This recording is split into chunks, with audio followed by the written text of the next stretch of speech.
What's up, guys? We are here with another Rust update, and this week we have seen another great amount of changes.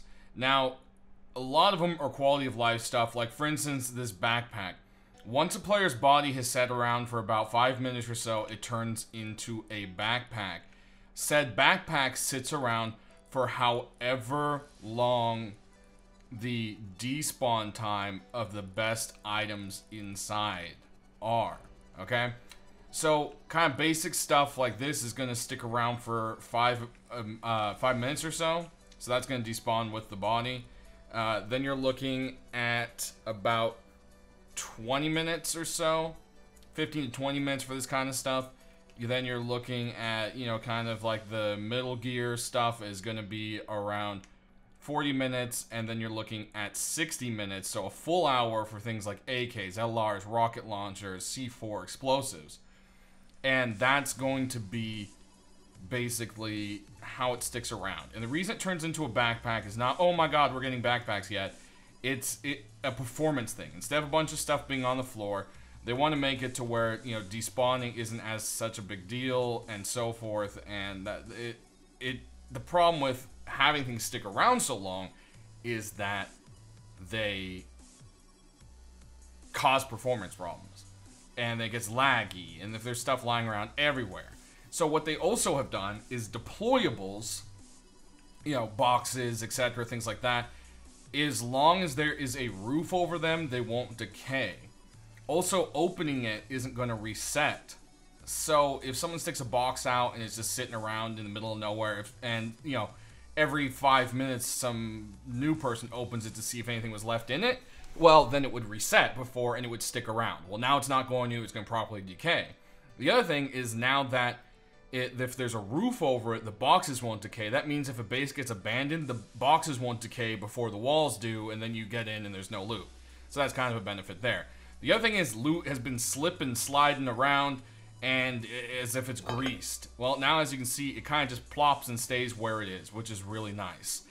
Even if you are throwing it down a hill, it doesn't take off like greased lightning. It kind of stays on the hill. And look, I mean, that would have been way down here by instantly before. So that's a nice thing there. The other thing to help against despawners is, we'll go ahead and grab this hatchet. If you break a box that has stuff inside of it, hatchet, hatchet, hatchet in the way. Come on.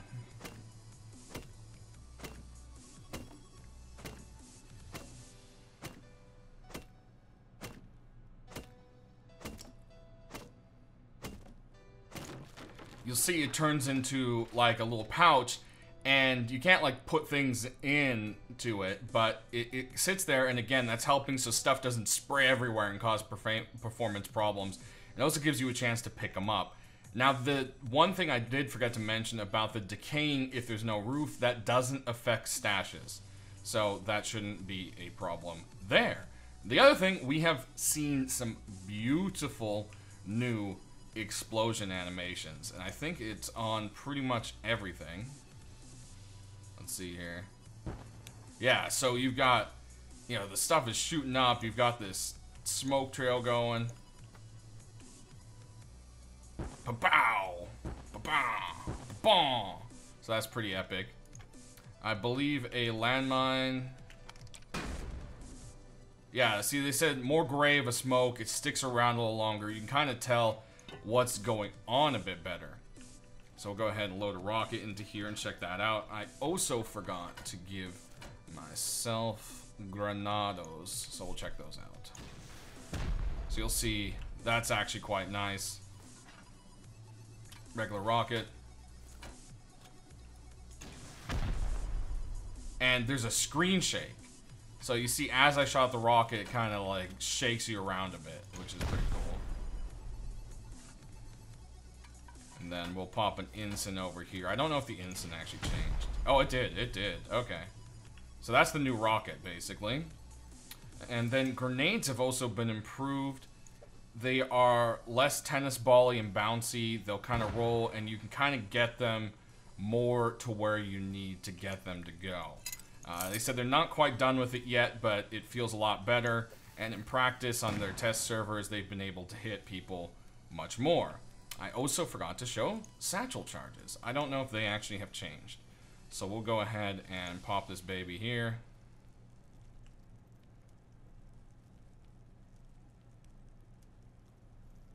You gonna...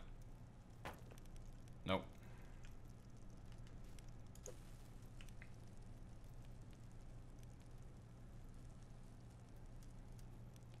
All this burning snow. Okay, satchels. Come on. There you go. So there's that one. You got a nice screen shake. We'll go ahead and check out C4 on here.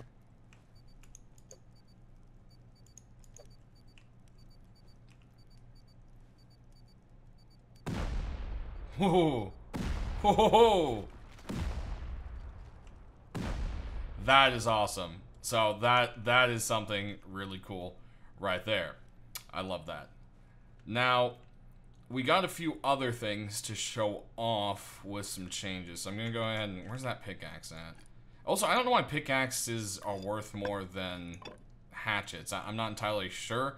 If you want to check out like the full data, Rustified has put together an entire bit. The few things I want to touch on here is they have gone ahead and finished the new Tier 3 workbench, which they showed off last week. If you haven't seen it, here's a couple pictures of it.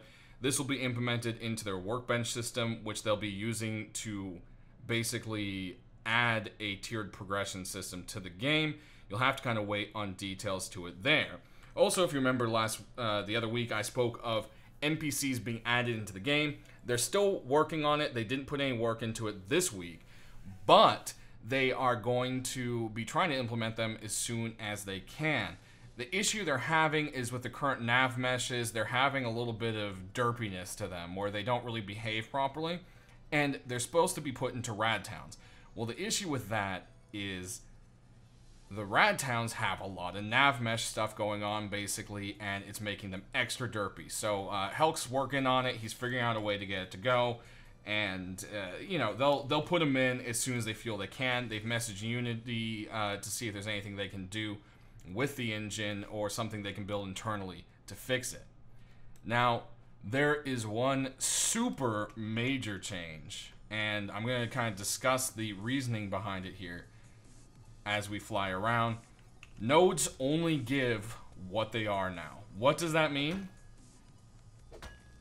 That means a stone node is only going to give you stone. As you can see, there's a new animation to them breaking down, which is cool. So, love that. It's kind of like a particle effect. But as you can see, there's only stone. Now, there's actually a cool thing. There's a finishing bonus. If you're using a proper tool, once you finish out here, you'll get a 20% bonus. See, that last hit gave me 200, okay? So that's actually something that it's going to reward people from not leaving half nodes around. The other thing is, sulfur nodes only give sulfur, okay? Same thing, the 20% bonus applies to them. Now, metal nodes are the only thing that give high qual, alright? And the reasoning behind this is Helk is going to go ahead and make quarries more viable. He wants people to use them. He wants it to be fun. So in the first iteration of steps, he made them cheaper this week. But he said next week, he plans on adding something different, making them a little more fun to use. So I'm excited to see what he ends up doing there. That will be pretty cool. So as you can see there at the end, we got the high qual and the bonus there as the last bit. There's also that last little finishing sound. Now what Helk is talking about is, you'll see this picture I popped up here, and you'll see this kind of like highlighted spots. He's thinking of adding maybe a mini game. If you're wearing a miner's hat, there'll be special parts you can hit, and if you tap those in like the proper succession and the proper timing, you can get an extra bonus to what you're getting. The idea is to make it less grindy and more fun, so that's something he's popping up there. So that's actually something that's quite exciting. On the regards of this, a lot of people are pretty upset about this. Don't. Give it a chance. try and see. Remember, Rust is meant to eventually ditch wipes. I know that sounds impossible, but, I mean, they want to go further than just 1 month per wipe. And this whole trend of weekly servers isn't something they want to keep going. That just isn't what they had planned for Rust. So Helk has finally said, I'm going to stop listening to the complainers, and I'm just going to do what I plan on doing with my game, and you guys have to sit here and just kind of, you know, hold your reservations, give them a chance, let them flesh it out. And that's kind of what's coming up there. To touch onto the Radtowns, we should see the new rocket test site and its outer part all set for the force wipe on the 6th, as well as we should also be seeing the new and improved airfield with, I believe, underground tunnels in it. So it's going to have its own little tunnels underneath, which is sweet. I think the ultimate goal is eventually maybe have tunnels connect to each other. That was mentioned at one point. I don't know if that's still something up in the air or not exactly. So we'll have to see what's going on there with that. Lastly, there's been some music changes and fixes and optimizations here. They're working on trying to make the game good with frames for everyone and so forth. The other thing is they're going to be trying to make characters look a little bit better. There's new skin added to, or skinning options added into Unity that they're taking advantage of. You'll see the picture here. Their idea is to make a lot more variable people, and I'm sure we'll start seeing other races again, because we used to have Asians and a bunch of other stuff, and now we pretty much have like a couple of, you know, 2 races basically, and that's about it. And some in between, I'm not entirely sure, is that maybe an alien looking something going on. So they want to go ahead and soup that up and make that something that is a lot prettier and more viable. So that pretty much covers the update for this week. I hope you guys enjoy and it was informational for you. If it was, please like, sub if you're new, and share this video with your friends, guys, so I can get out there, because that helps me. Only takes a second. Anyways, thanks for watching. We'll see you next week.